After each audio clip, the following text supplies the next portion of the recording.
भारत में प्रतिदिन कितनी रेलगाड़ियाँ चलती है? 13,000 लगभग, ठीक है ना।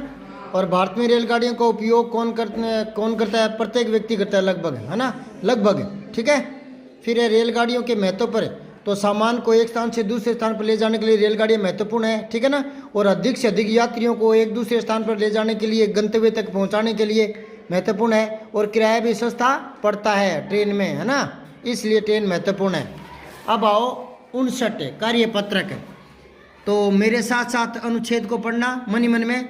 विशु को उसके 16वें जन्मदिन पर उसके पिताजी ने उसे मोटरसाइकिल उपहार में दी। विशु कितने साल का है? 16 को हो चुका, ठीक है ना। विशु आज बहुत खुश था। उसने अपने दो दोस्त यश और गगन को अपनी मोटरसाइकिल पर बिठाया और दूर तक घुमाने निकल गई। उनकी मोटरसाइकिल आज हवा से बात कर रही है। मुहावरेदार भाषा है। हवा से बात करना, तेज दौड़ना, हवा से बातें करना, बहुत तेज चलना। मुहावरे याद रखा करो। हवा से बातें करना, सबसे आगे और सबसे तेज। तभी सामने के मोड़ से आ रही एक गाड़ी से उसकी मोटरसाइकिल तेजी से टकरा गई। तीनों मित्र सड़क पर गिरकर दूर तक घसीटते हुए चले गई। मतलब एक्सीडेंट हो गया। तो धीरे चलाना चाहिए। उनको गंभीर चोटें लगी। तीनों ने हेलमेट भी नहीं पहना था। ये और ही बड़ी मूर्खता हो गई। हेलमेट नहीं पहनते तो सिर में चोट लगने से आदमी वहीं खत्म हो सकता है, इसलिए हेलमेट जरूरी चाहिए। जिससे उसके सिर पर गंभीर चोटें आई थी। उसके माता पिता बहुत दुखी हैं। इतनी चोट आई तो माँ बाप तो दुखी होंगे, वो खुद भी परेशान होगा। तो यात्रा करते समय एक तो मोटरसाइकिल को धीरे चलाना चाहिए, दूसरा हेलमेट का प्रयोग करना चाहिए। अब पहला प्रश्न है, विशु की दुर्घटना का मुख्य कारण क्या था? तेज गति, तेज रफ्तार। क्या था मुख्य कारण? क्या था? तेज गति, ठीक है। फिर कह रहे हैं आजकल अधिकतर युवाओं द्वारा असावधानी से वाहन चलाए जा रहे हैं। इसका दुष्परिणाम उनके परिवारजनों को किस प्रकार भोगना पड़ता है? बताओ भी। वो तो मरता ही है, उसके तो चोट लगती है, पीछे परिवार भी अस्थिर हो जाता है। तो यहाँ लिखो, परिवार का कोई भी सदस्य यदि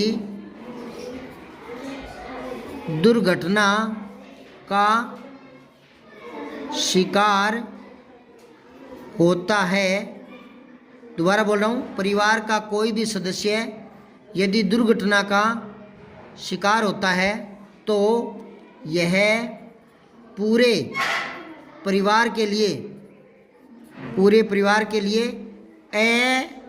अपूर्णीय, पूर्ण लिखना आता है क्या? पूर्ण, तो उसके ऊपर बड़ी की मात्रा लगा दो। अपूर्णीय, आगे ये लगा दो। इसमें उपसर्ग तो है ए और पूर्ण है मूल शब्द, और ई, बड़ी ई और ये प्रत्यय है। समझाई बात है? अपूर्णीय मतलब क्या होता है? जो पूरा नहीं हो सके। अपूर्णीय क्षति, क्षय क्षत्रिय है ना, और छोटी थी क्षति होती है। ऐसा नुकसान जो कभी भरपाई नहीं हो सकती। देखो चीजें कमाई जा सकती है, ठीक है ना, पैसा भी कमाया जा सकता है, लेकिन जीवन दोबारा पैसे से जिंदगी नहीं खरीदी जा सकती। पैसे से स्वास्थ्य खरीद सकते हैं थोड़ा, लेकिन जिंदगी तो सावधानी से मोटरसाइकिल वगैरह चलाना चाहिए। एक आदमी मरता है तो पूरा परिवार क्या है? अस्थिर हो जाता है। अगर वो परिवार का मुखिया, तो पूरे परिवार को खाने पीने के लिए, कमाने के लिए दिक्कतों का सामना करना पड़ता है। इसमें जगह नहीं है, नहीं तो मैं ये लिख देता, जगह कम है, नहीं तो एक लाइन और लिख सकते हैं क्या, कि अगर वह परिवार का मुखिया है तो परिवार के भरण पोषण के लिए दिक्कत आ सकती है। नहीं समझे क्या? ये जगह कम है। तीसरा है, सड़क पार करते समय किन किन बातों का ध्यान रखना चाहिए? बताओ। एक तो लिखो गति कम रखनी चाहिए, गति कम रखनी चाहिए। और बताओ, सावधानी से चलाना चाहिए, सावधानी से चलाना चाहिए। और हेलमेट वगैरह लगाना चाहिए, हेलमेट और सीट बेल्ट, और सीट बेल्ट लगाना चाहिए। मोड़ पर धीरे करना चाहिए, ठीक है। ये सावधानी बरतनी है। फिर चौथा है आपके पिताजी प्रतिदिन दुपहिया वाहन, दुपहिया वाहन से क्या मतलब है, समझ गए क्या? हाँ, 2 पहियों वाले, जैसे मोटरसाइकिल है, स्कूटर है ना, स्कूटर है, ठीक है, और 4 व्हीलर है, कार है, जीप है, वो बस है वगैरह ना। तो दुपहिया वाहन से अपने कार्यालय जाते हैं। मान लो कि आपके पिताजी मोटरसाइकिल वगैरह से कार्यालय जाते हैं, तो उनके पास कौन कौन से अनिवार्य दस्तावेज होने चाहिए? दस्तावेज का मतलब होता है कागजात। दस्तावेज क्या होता है? कागजात। तो क्या क्या होना चाहिए? ड्राइवरी लाइसेंस, पहली बात तो क्या क्या? ड्राइवरी लाइसेंस, ठीक है। दूसरा क्या रहना चाहिए?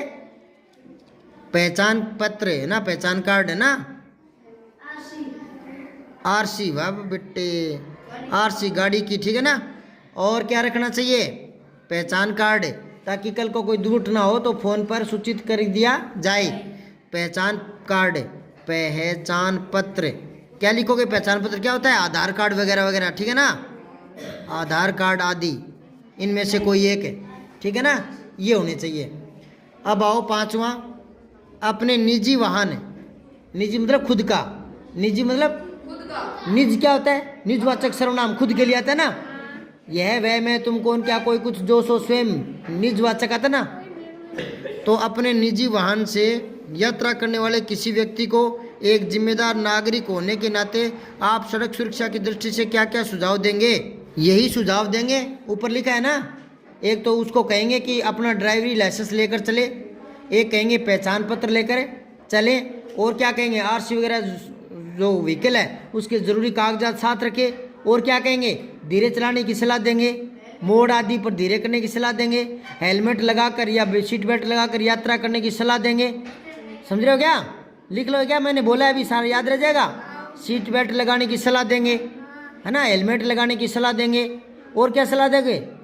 धीमी गति में चलाने की सलाह देंगे। और क्या सलाह दोगे? और क्या सलाह दोगे? सावधानी बरतने की। और क्या? सावधानी बरतने की। हाँ, फालतू काम की नोटंकी नहीं करनी चाहिए। कई की फेसबुक पर वो मोटरसाइकिल चला कर वो यूट्यूब पर चैनल बना के नाटक करते ना, उन नाटकों को नहीं करना, ठीक है। तो ये इतना कुछ है, इसमें तो 2 ही लाइन है, मैंने तो बहुत सारी बोलती, दोबारा उनको देख करके दोबारा बोलने की जरूरत है क्या? हाँ, तो ये लिख लेना, ठीक है। फिर निम्नलिखित संकेत हमें क्या समझाते हैं, बताओ। हाँ, ये काटा हुआ है ना, इसलिए नो पार्किंग। और ये क्या सलाह दे रहा है? आने जाने के लिए रास्ता तैयार है। और ये पैदल चलने की जगह को दिखा रहा है। और ये हाँ, यहाँ से यू टर्न न करें, ऐसा है, ठीक है ना। ये अब आगे आओ, कार्य पत्रक 60, ये कह रहा है गद्यांश या पद्यांश को पढ़कर उत्तर दे पाएंगे। तो इसको देखो, मैं पढ़ रहा हूँ। कविता को पढ़ते हुए नीचे दिए गए उदाहरण के अनुसार प्रश्न बनाकर लिखने आपको। चिट्ठी में है मन का प्यार, चिट्ठी है घर का अखबार, इसमें सुख दुख की है बातें, प्यार भरी इनमें सौगातें। सौगात होता है भेंट, ठीक है ना। कितने दिन कितनी ही रातें तय कर आई मीलों पार, यह आई मम्मी की चिट्ठी, लिखा उन्होंने प्यारी किट्टी। मेहनत से तुम, किट्टी नाम है, मेहनत से तुम पढ़ना बेटी, पढ़ लिख कर होगी होशियार। तो ये छोटी सी कविता है। अब वो कह रहा है चिट्ठी में किस प्रकार की बातें हैं, प्यार भरी बातें हैं। इसमें आपको उत्तर नहीं लिखना, प्रश्न ही बनाने हैं। तो पहला तो इसने प्रश्न बना के दे दिया, चिट्ठी में किस प्रकार की बातें हैं। एक लिख लो आप, घर पर किसकी चिट्ठी आई है, घर पर किसकी हाँ चिट्ठी आई है, ये प्रश्न बन गया ना। एक बना सकते हो आप, मम्मी ने चिट्ठी किसको लिखी है, मम्मी ने किसे संबोधित करके चिट्ठी लिखी है, किसे संबोधित लिख लोगे क्या, से आधा में वो छोटी धी और तय संबोधित। मम्मी ने किसे संबोधित करते हुए चिट्ठी लिखी है, करते हुए चिट्ठी लिखी है। बताओ किसको संबोधित करके लिखी है, किट्टी को। हाँ अच्छा, एक प्रश्न और बना के दिखाओ। चिट्ठी में किट्टी को क्या सलाह दी है? हाँ लिखो, चिट्ठी में किट्टी के लिए क्या सलाह दी गई है? क्या सलाह दी गई है? प्रश्नवाचक चिन्ह, ठीक है ना? समझ गया क्या? इसमें तो जगह नहीं है। क्या आप एक दो प्रश्न और बना सकते हैं? सोच के बताओ। बनाओ बनाओ बनाओ तो बनाओ। देखो पढ़ो, इसको दोबारा पढ़ो। कोई प्रश्न बनाओ, बनाओ बनाओ, देखता हूँ बना सकते हो क्या। किसका? हाँ, कविता का उचित शीर्षक क्या है? Very good. और बनाओ, ऊपर लिख लो, जो खाली जगह पड़े ना वहाँ चय लगा करके और लिख लो, कविता का उचित शीर्षक दीजिए, उचित शीर्षक दीजिए। और बनाओ, एक और बनाओ, कोई भी बनाओ। चिट्ठी कितनी दूर से आई है? लिख लो, छः लगा लिखो। चिट्ठी कितनी दूरी तय करके आई है? तय करके आई है। प्रश्न बना कर ही बना। तो कितनी दूरी तय करके आई है? मीलों पार से आई है, ठीक है ना? और बना सकते हो क्या? घर पर दिमाग लगाना, ठीक है? अब अगला है गद्यांश को, ये तो था पद्यांश कविता, अब है गद्यांश। गद्यांश को पढ़ते हुए एक उदाहरण से, दिए गए उदाहरण के अनुसार प्रश्न बनाकर लिखो। तो देखो मैं पढ़ रहा हूँ। जवाहरलाल नेहरू आज़ाद भारत के प्रथम प्रधानमंत्री थे। बच्चों से उन्हें बेहद लगाव था। वे चाचा नेहरू के नाम से जाने जाते हैं। नेहरू जी की बेटी का क्या नाम था? हाँ, उनकी बेटी इंदिरा जब 10 वर्ष की थी ना, आपके जितनी, तो नेहरू जी ने उन्हें अनेक चिट्ठियां लिखी थी। इनमें बताया गया है कि पृथ्वी की शुरुआत कैसे हुई और मनुष्य ने अपने आप को कैसे धीरे धीरे समझा और पहचाना। ये चिट्ठियां बच्चों में अपने आस पास की दुनिया के बारे में सोचने, समझने और जानने की उत्सुकता पैदा करती है। उत्सुकता होता है जिज्ञासा, जानने की इच्छा। नेहरू जी को अपने देश के बारे में बोलने बताने में विशेष आनंद आता था। ये सभी चिट्ठियां पिता के पत्र पुत्री के नाम पुस्तक में संकलित है। एक पुस्तक है जिसका नाम है पिता के पत्र पुत्री के नाम। पिता के पत्र पुत्री के नाम। इसमें नेहरू जी के सारे पत्र हैं जो उन्होंने जेल में थे ना, तो इंदिरा गांधी को लिखे थे जानकारी देने के लिए। संसार पुस्तक है। इसी पुस्तक से साभार लिया गया। साभार मतलब से आभार, यानी आभार सहित, ठीक है? संसार पुस्तक है इस किताब से। खास बात यह है कि ये पत्र नेहरू जी ने अंग्रेजी में लिखे थे और हिंदी में अनुवाद हिंदी के मशहूर उपन्यासकार मुंशी प्रेमचंद ने किया है। तो इनके पत्रों का हिंदी अनुवाद किसने किया है? मुंशी प्रेमचंद। मुंशी प्रेमचंद को जानते हो? कौन से लेखक हैं? उपन्यास सम्राट कहा जाता है उनको। और आपके कौन सी कहानी लगी है उनकी? नादान दोस्त है। हाँ, वेरी गुड, याद तो है बच्चों के। अब आप आओ, नेहरू जी ने अपनी बेटी इंदिरा को लिखे पत्रों में किसके बारे में बताया है? यानी प्रश्न बनाने आपको, उत्तर नहीं लिखने। तो एक तो बना के दे दिया प्रश्न, और दूसरा हाँ बन जाएगा। एक प्रश्न बना लो, नेहरू जी की चिट्ठियों में किन का जिक्र होता था? किन का जिक्र होता था? वो बताते थे कि मनुष्य अपने आप को जाने, कैसे उसका विकास हुआ धरती, और कैसे उसकी शुरुआत हुई, ये सारी बातें हैं ना। अच्छा, एक और बनाओ। नेहरू जी की चिट्ठियाँ, नेहरू जी की इंदिरा को लिखी चिट्ठियाँ, इंदिरा को लिखी चिट्ठियाँ कहाँ से ली गई है? किस पुस्तक में संकलित है? किस पुस्तक में संकलित है? ठीक है ना, संकलित है, ठीक है। और एक प्रश्न और बना लो कि इन चिट्ठियों का हिंदी अनुवाद किसने किया है? नेहरू जी की चिट्ठियों का हिंदी अनुवाद किसने किया है? हिंदी अनुवाद किसने किया है? समझ गए क्या?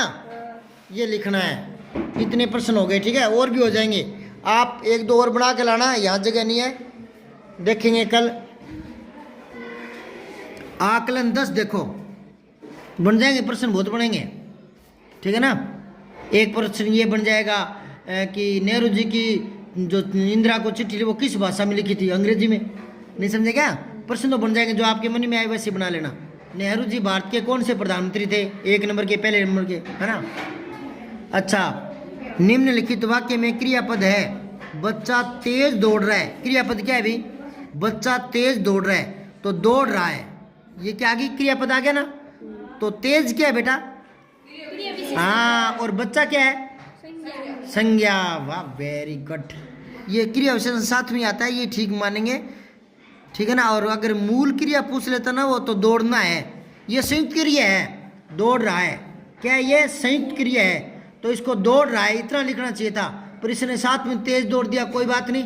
क्रिया विशेषण क्रिया के साथ ही आते हैं, क्रिया विशेषण है, तो ये चौथा ही कर लो। अगर वो कहता है ना मूल क्रिया क्या है, तो दौड़ना। बोर्ड पर समझा रहा हूं, देखो। अगर वहां सह में होता ना दौड़ना, तो हम सह कर देते। अगर सह में दौड़ना होता ना तो सह कर देते, पर वहां सिर्फ दौड़ लिखा हुआ है, इसलिए नहीं करेंगे उसको।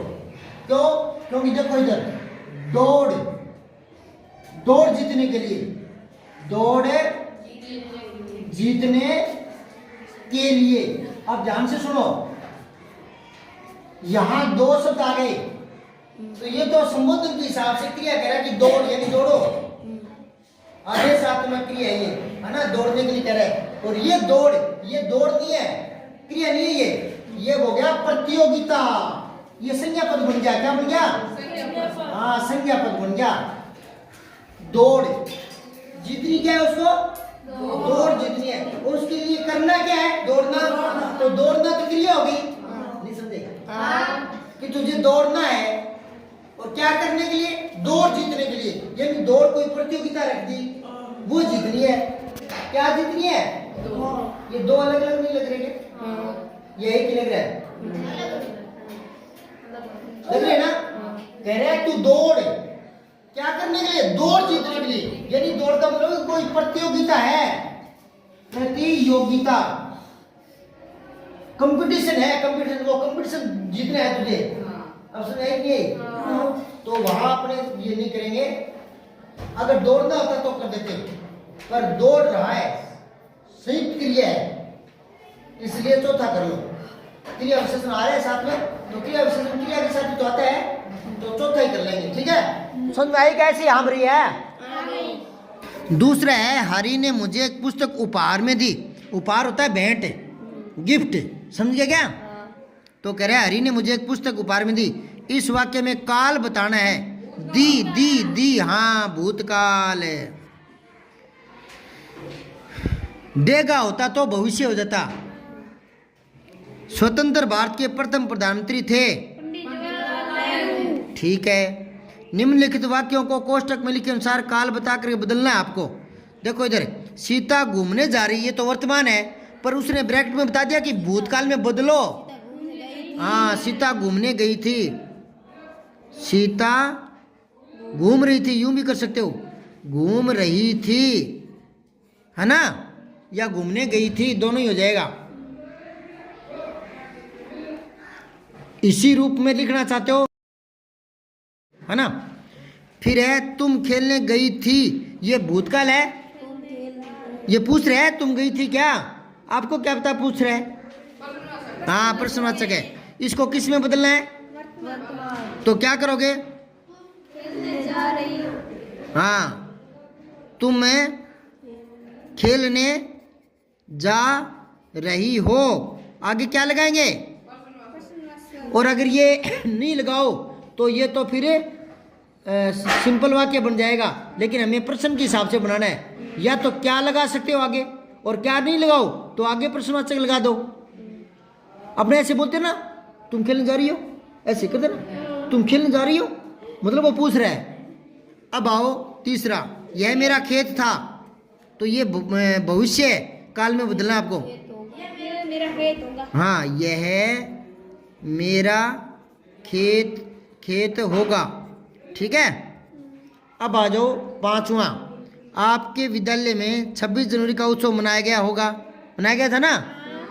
इस उत्सव को समाचार पत्र में छपवाना है। ठीक है, आप क्या क्या बातें छपवाना चाहेंगे? तो इसने लाइन तो 2 ही लिखी है, खाली 2 लाइनें छोड़ी है ना। तो क्या क्या छपवाना चाहोगे अखबार में? एक तो सांस्कृतिक कार्यक्रम की जानकारी लिख लो, सांस्कृतिक कार्यक्रमों की विस्तृत जानकारी छपवाना चाहेंगे, है ना। और क्या छपवाना चाहोगे? विद्यालय की प्रगति, विद्यालय की प्रगति। अब प्रगति क्या होता है? ब्रैकेट में लिख लो, गत वर्षों का परीक्षा परिणाम, गत वर्षों का परीक्षा परिणाम। और क्या छपवाना चाहोगे? प्रतियोगिता में प्रथम स्थान प्राप्त करने वाले विद्यार्थियों का नाम। प्रतियोगिता में कोई खेल प्रतियोगिता में कोई विद्यालय ने कोई मेडल जीता है, किसी विद्यार्थी का राज्य स्तरीय में चयन हुआ है, तो इन चीज़ों को छपवाना चाहेंगे, है ना। प्रतियोगिता में विजेताओं का नाम, विजेताओं का नाम, ये हम क्या करेंगे? अखबार में छपवाना चाहेंगे। समझ आई रे? दोबारा बोलूं क्या? एक तो जो सांस्कृतिक कार्यक्रम हुआ है 26 जनवरी को, उसकी जानकारी छपवाना चाहेंगे। ठीक है। और क्या करना चाहेंगे? जो अपने विद्यालय का रिजल्ट है वो भी बताएंगे। एक हमारे विद्यालय के जो होनहार विद्यार्थी हैं, किसी प्रतियोगिता में या मेरिट में आए हैं, तो वो भी जानकारी अखबार में छपवाना चाहेंगे। समझ आ गई? अब आओ 6, निम्नलिखित शब्दों का वाक्य में प्रयोग करते हुए वाक्य बनाने आपको। ठीक है। तो नदी करो वाक्य प्रयोग, बहुत बार करवाया है मेरा। नदी बह रही है, चलो ठीक है, नदी बह रही है। अच्छा, और बनाओ तो कोई, ये और बनाओ तो गंगा। हाँ, गंगा भारत की पवित्र नदी है, गंगा भारत की पवित्र नदी है। अच्छा ठीक है, और बताओ खिलाड़ी का करो। चलो ठीक है, लिख लो भले, कोई गलत नहीं है। खिलाड़ी खेल रहे हैं, ठीक है ना। अच्छा, राजस्थान, हमारा प्रांत राजस्थान है। क्या? हमारा प्रांत राजस्थान है। और कोई बनाओ, मैं राजस्थान में रहता हूँ, नहीं समझे? और जो प्रयोग करते हो उसको अंडरलाइन कर दिया करो, ठीक है, रेखांकित कर दिया करो। समझ में आई कि नहीं आई? लकड़ी लिखो, लकड़ी सूख गई है। लकड़ी सूख, बड़ा सू लगाना है, बड़ा सू। छोटा लगा दिया तो क्या हो जाएगा? गड़बड़े। क्या हो जाएगा? सुख हो जाएगा, सुख, आनंद है कि आज तो जिंदगी में सुख है ना। तो ये सूख है। समझ में आ रही है क्या? अब गौर करते नहीं, पढ़ते नहीं, फिर कहते हैं हिंदी में गलतियां होती है, तो गलतियां होगी। सुख को सूख लिखोगे और सूख को सुख लिखोगे तो गड़बड़ तो होगी। लकड़ी सूख गई है, वाक्य तो और भी बन सकता था, पर इस सूख के वाले वाक्य से 2 बात जानने को मिल गई, है ना। अगर मैं लिख देना वहां लकड़ी पड़ी है, तो फिर ये बात सीखने को नहीं मिलती, सूख वाली। चलो ठीक हुआ। 7वां देखो, चित्र देखकर वाक्य बनाइए। प्रत्येक वाक्य में विशेषण और विशेष्य का प्रयोग करते हुए उन्हें अलग अलग कीजिए। ये मेरा बताया हुआ क्या विशेषण और विशेष्य है? विशेषण तो जो विशेषता दिखाता है, और जिसकी दिखाता है वो विशेष्य। जैसे मैं कहूँ मीठा आम, तो मीठा को तो कह देंगे विशेषण, और आम कह देंगे विशेष्य। विशेष्य मतलब वो किसकी विशेषता बता रहा है, ठीक है ना। अब मैं कहूँ लंबी नदी, तो इसमें विशेषण क्या है? लंबी। और नदी क्या बन गया फिर? विशेष्य, ठीक है ना। तो आप बताओ, वाक्य है 2 बच्चे झूल रहे हैं, तो विशेषण हो गया 2 और विशेष हो गया बच्चे। ऐसी और वाक्य बनाओ, आप बनाओ, चित्र को देखकर बनाने हैं। ऐसे तो कोई भी बना सकते हैं हम, कोई भी। अभी बताया था ना, मैं कहूँ पुराना पंखा चल रहा है, तो पुराना तो हो गया विशेषण और पंखा हो गया विशेष्य। पर वो कह रहा है चित्र देखकर बनाओ। देख लो इसको बनाओ। दो बच्चे दौड़ रहे हैं। सुनो, बच्चा नीले घोड़े पर बैठा है। लिख लो, बच्चा नीले घोड़े पर बैठा है। बच्चा नीले घोड़े पर बैठा है। समझ गए क्या? अब इसमें विशेषण क्या है? नीले, नीले, और विशेष्य क्या है? घोड़े। ठीक है ना? अच्छा, और इसी में से ढूंढो। तीन बच्चे पेड़ के नीचे विश्राम कर रहे हैं, आराम कर रहे हैं। 3 बच्चे पेड़ के नीचे बैठे हैं, है ना? सीधे छोटा लिखो, 3 बच्चे बैठे हैं। 3 बच्चे बैठे हैं, जगह कम है यहाँ। 3 बच्चे बैठे हैं, ठीक है। अब इसमें 3 तो क्या हो गया? और बच्चे क्या हो गया? ये हो गया। और ढूंढो, बच्चे हरी घास पर लेटे हैं। लिखो, बच्चे हरी घास पर बैठे हैं या लेटे हैं? बैठे हैं। तो इसमें विशेषण क्या हो गया? हरी, और विशेष से क्या हो गया? घास है। Very good. एक और ढूंढ लो कोई भी। क्या ढूंढोगे? दो बच्चे झूले पर चढ़ रहे हैं, पेड़ खड़े, दो पेड़ खड़े हैं। लिखो, लड़की ने लाल फ्रॉक पहनी है। लड़की ने लाल फ्रॉक पहनी है। लड़की ने लाल फ्रॉक पहनी है। लड़की ने लाल फ्रॉक पहनी है। इसमें विशेषण क्या है? लाल, और विशेष्य क्या है? फ्रॉक। फ्रॉक बताऊं कैसे लिखोगे? फे फल और नीचे पैर में रह, आगे आ की नहीं, ओ की मात्रा। जैसे डॉक्टर लिखते हैं ना, डॉक्टर वाली वो मात्रा, फ्रॉक हो गया। ठीक है। अब आओ आगे। होशियार आधारित आकलन। ठीक है। तो आपका नाम लिखना है और आपकी जो आईडी बताई हुई ना, जो कॉपी में, वो यहाँ लिखनी है। पहला प्रश्न देखो, क्या यह बात सही है कि ऊंट अपने कुब्बड़ में पानी रखते हैं? हाँ, वेरी गुड। दूसरा देखो, नीचे दिए गए वाक्यों को पूरा करने के लिए उचित विकल्प चुनो। रात को आकाश में बहुत है। तीसरा देखो, सही विकल्प चुनकर दिए गए वाक्यों को पूरा करना है। मैं कल क्रिकेट मैच देखने गया था। ठीक है ना? अब अगला देखो, रिक्त स्थान के लिए उचित विकल्प चुनना है। मैंने यह काम अभी करना शुरू किया है, मैं इसे कल पूरा कर दूंगा। सही शब्द को चुनकर दिए गए वाक्यों को पूरा करो। पांचवा, इस पुस्तकालय में बहुत सारी पुस्तकें हैं। ठीक है। अब आगे देखो, 6, रिक्त स्थान के लिए उचित विकल्प चुने। मेरे दोनों छोटे भाइयों में से एक मुझे नियमित रूप से पत्र लिखता है। पहला ही आएगा। फिर है 7वां, सही शब्द को चुनकर दिए गए वाक्यों को पूरा करना है। तो मेरे पिताजी कहते थे कि अज्ञानता के अंधकार को ज्ञान का प्रकाश मिटा सकता है। ज्ञान का प्रकाश। ठीक है। उचित विराम चिन्ह का प्रयोग वो सही है, वो चुनना है। ठीक है, विकल्प। तो अरे वाह कितना सुंदर दृश्य है, तो यहाँ अरे वाह ये तो ठीक है, लेकिन यहाँ प्रश्नवाचक नहीं आएगा। क्यों नहीं आएगा? क्योंकि कितना ना पूछ नहीं रहा, आश्चर्य प्रकट करने के लिए है, इसलिए विश्व में बहुत चिन्ह आता है यहाँ तो, है ना। लेकिन ये गड़बड़ होगी। आगे देखो, अरे वाह कितना सुंदर दृश्य है, ये भी नहीं है। नहीं नहीं नहीं, विश्व में बोधक आएगा इसके आगे। और देखो कोई, इसने प्रश्नवाचक लगाया, ये भी नहीं आएगा। अरे वाह ये तो पहले यहाँ विश्व में बोधक नहीं है, इसलिए ये नहीं आएगा। आएगा तो दूसरा ही, पर इसमें थोड़ा सा क्या बिंदी नहीं छिपी, यहाँ पूर्ण विराम नहीं आएगा। यहाँ आपके छिपा हुआ है? चलो ठीक है, छिपी है तो ये दूसरा कर लो सही। किसके कारण आ रहा है ये? कितना के कारण। अब आओ आगे 9 से 10, ये पंक्तियां पढ़ो पहले 2-4।